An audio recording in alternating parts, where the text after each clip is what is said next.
What's up, everyone? Today I'm going to show you the easiest way to convert AU to MP3. It's free, it's fast, let's do it. Just Google MP3 MiConvert.com and you'll find the converter right at the top. Click on it. Alright, we're on the AU to MP3 converter now. Love how clean this looks. No ads, no nonsense. Let's upload our file. Click Choose File here.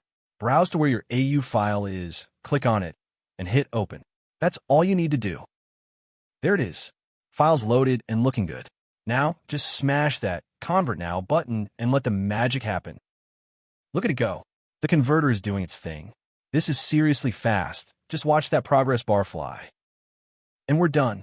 That was quick, right? Click Download, and your shiny new MP3 file is all yours. Wasn't that easy? Check out MiConvert.com for tons of other converters.